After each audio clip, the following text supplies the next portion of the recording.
আলোচকাৰ পৰা ৰঙামাটিলৈ প্ৰায় 5 কিলোমিটাৰ দূৰত্বৰ এই ৰাস্তাটোৰ কাষে কাষে এইবোৰ বানপীড়িত মানুহ। বানপানীৰ তাড়না সহ্য কৰিব নোৱাৰি ৰাস্তাৰ কাষতে এওঁলোকে এইদৰে ঘৰ সাজি লৈ বৰ্তমান দিন কটাবলগীয়া হৈছে। ইয়াতে খোৱা পানীৰ যোগান ধৰা হৈছে। খোৱা পানীটো ক'ৰ পৰা আনিছে? আমি এইটো কেচিৰ পৰা আনিছোঁ আৰু বিবেকানন্দ কেন্দ্ৰ কন্যাকুমাৰী মঙলদৈ শাখা আৰু সঞ্জয় আগলাদেৱৰ নেতৃত্বত আমি এইখিনি আমাৰ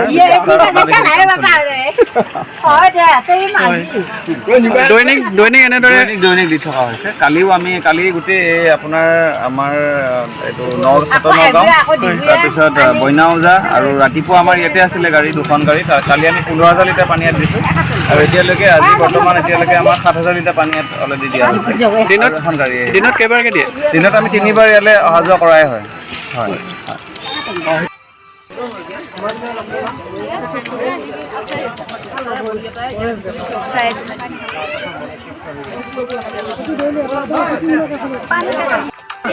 ৰঙামাটি অঞ্চলত বানপীড়িতসকলৰ স্বাস্থ্য সেৱাৰ বাবে মেডিচিন হেল্প ডেস্কৰ আয়োজন কৰা হৈছে আজি।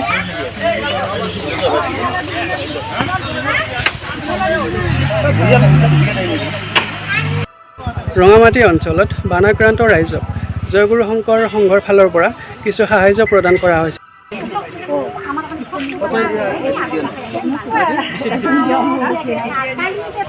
প্ৰচেষ্টা লোৱা হৈছে যে বানাক্ৰান্ত লোকসকলক আমি সহায়ৰ হাত অলপমান হ'লেও আগবঢ়াব বিচাৰিছোঁ, যে তেওঁলোকে যাতে আমাৰ যিখিনি আমি দিব বিচাৰিছিলোঁ সেইখিনিক লৈ যাতে সন্তুষ্ট নহয়, যিখিনি দিছোঁ তাক লৈ সন্তুষ্ট থাকি তেওঁলোক যাতে সুস্থিৰে থাকক, সুমংগলে থাকক তাৰে কামনা কৰিছোঁ। যিহেতু সমস্যাটো স্থায়ী সমস্যা, গতিকে এই সমস্যাটো যাতে চৰকাৰে, আমাৰ সুদক্ষ মুখ্যমন্ত্ৰী মহোদয়ে যিকোনো প্ৰকাৰে আমাক সমাধান দিয়ে ৰাইজসকলক, সেইটোৱে আমি আহ্বান জনাওঁ।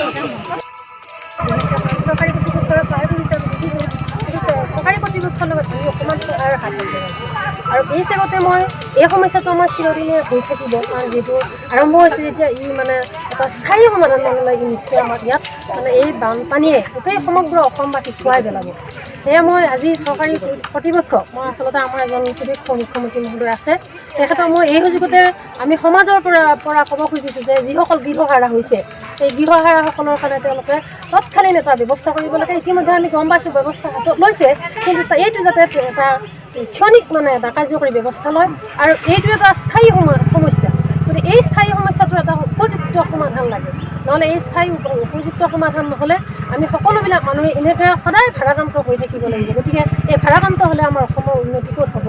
গতিকে মই এই সুযোগতে আমাৰ আইমাতৃ সমাজ আৰু যুৱ সমাজৰ পৰা বাৰে বাৰে অনুৰোধ কৰিছোঁ, মৰণান্তসকলৰ ওচৰত আমি অনুৰোধ কৰিছোঁ যাতে আমি যি খাদ্য সামগ্ৰী তেওঁলোকলৈ দিলোঁ তেওঁলোক যাতে কোনো কাৰণতে অসন্তুষ্ট নহয়। আমি এটি চালুকীয়া অনুষ্ঠান, কিন্তু আমাৰ কি হয়, আমি মানৱতাৰ কাম কৰিব ভাল পাওঁ। গতিকে মানৱতাৰ খাতিৰত আমি তেওঁলোকলৈ আমি সুধা হাতে আহিব বেয়া লাগে কাৰণে আমি তেওঁলোকৰ কাৰণে কিছু খাদ্য সামগ্ৰী লৈ আহিছোঁ। গতিকে এইখিনি লৈ যাতে তেওঁলোক সন্তুষ্ট হৈ থাকে আৰু তেওঁলোকে কোনো ধৰণৰ অশান্তি কৰি থাকিব নালাগে। এতিয়া যিহেতু সমস্যাটো হৈছেই, আমাৰ মুখ্যমন্ত্ৰী মহোদয়ে নিশ্চয় তেওঁলোকৰ কাৰণে এটি পদক্ষেপ হাতত ল'ব আৰু আমিও তেওঁলোকক আমি জিলা সমাজৰ তৰফৰ পৰা পৰৱৰ্তী পদক্ষেপ আগবঢ়াবলৈ চেষ্টা কৰিম বুলি আশাবাদী হৈছোঁ। ধন্যবাদ।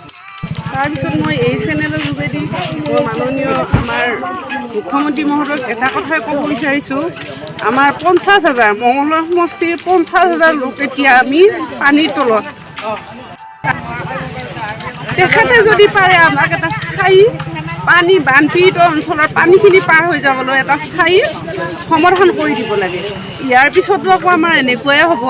গতিকে আমি এতিয়া খোৱা লোৱা একো অসুবিধা পোৱা নাই, কিন্তু আমাৰ অসুবিধা নাপালে কি হ'ব, আমাৰতো এখন ঘৰ আছিল, সেই মৰমৰ ঘৰখন আমি চাওঁতে ধ্বংস হৈ গ'ল। গতিকে ইয়াৰ পিছত আমি কি কৰিম? আৰু এই অঞ্চলৰ বেছিখিনি মানুহে কৃষিজীৱী খেতিয়ক, তেওঁলোকৰ অৱস্থা কি হ'ব বাৰু? এটা ঘৰ বান্ধোতে তেওঁলোকৰ আধা জীৱন পাৰ হৈ যায়, আকৌ দ্বিতীয়টো ঘৰ বান্ধিব লাগিলে তেওঁলোকে ক'ত পাব কি? গতিকে মই এই চেনেলৰ যোগেদি, তেখেত এজন দয়ালু পুৰুষ, গতিকে এই চেনেলৰ যোগেদি মই তেখেতক এটাই অনুৰোধ কৰিছোঁ, আমাৰ মঙলদৈ সমষ্টিৰ 50,000 মানুহ তেওঁ এবাৰ আমাৰ ফালে চকু মেলি চায়। বানাক্ৰান্ত ৰঙামাটি ৰাইজক দুপৰীয়াৰ আহাৰৰ ব্যৱস্থা কৰা হৈছে।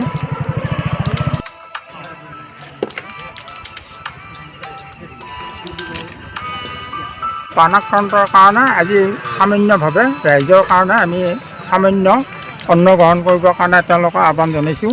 এই অন্নত মুঠি যাতে তেওঁলোকে সুকলমে অন্নমুঠি গ্ৰহণ কৰে তাৰ কাৰণে আমি সেৱা জনাইছোঁ আৰু ঈশ্বৰৰ ওচৰত প্ৰাৰ্থনা জনাইছোঁ।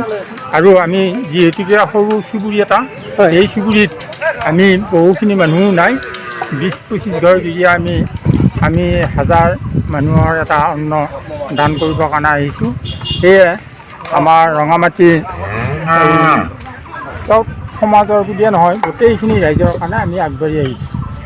ৰঙামাটি কেৰপৰা চুবুৰীলৈ আমি প্ৰায় 1000 মানুহ ইয়াতে, এওঁলোকে তাৰ পৰা আহি আমাৰ এই শিবিৰৰ এই সাজ দিয়াৰ কাৰণে আমি অশেষ ধন্যবাদ জনাইছোঁ আমাৰ ৰাইজৰ তৰফৰ পৰা।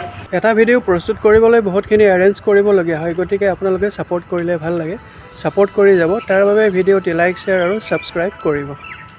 কৃষ্ণ জয়গুৰু শংকৰ হাজৰিকাৰ পৰা বাসীয়ে আজি প্ৰাথমিকৰ পৰা আমাক এই সাজ দিছে, এই বৰ্ণাঢ্য আমাক বানপীড়িত লোকক। তেখেতসকললৈ আমি ৰঙামাটিৰ তৰফৰ পৰা আন্তৰিক কৃতজ্ঞতা জনাইছোঁ আৰু তেওঁলোকৰ উত্তৰ কামনা কৰিছোঁ। এনেকৈ আমালৈ সাহাৰ্য আহি আছে আৰু এই অন্নমুঠিয়ে আমাৰ এই বানপীড়িত লোকক যথেষ্ট সহায় আগবঢ়াইছে। কিন্তু এই আপোনালোকৰ জৰিয়তে এটা আমি চৰকাৰক আহ্বান জনাওঁ যে আমাৰ এই বানপানীৰ ৰঙামাটি অঞ্চলৰ এই স্থায়ী সমাধান এটা আমি বিচাৰোঁ। কাৰণ ইয়াতে আমাৰ জনসংখ্যা যথেষ্ট আছে, খোৱা লোৱা স্বাস্থ্য গোটেইবিলাক আছে। গতিকে এইখিনি যাতে আমাক মুখীমূৰ কৰি দিয়ে মাননীয় মুখ্যমন্ত্ৰীয়ে এইখিনি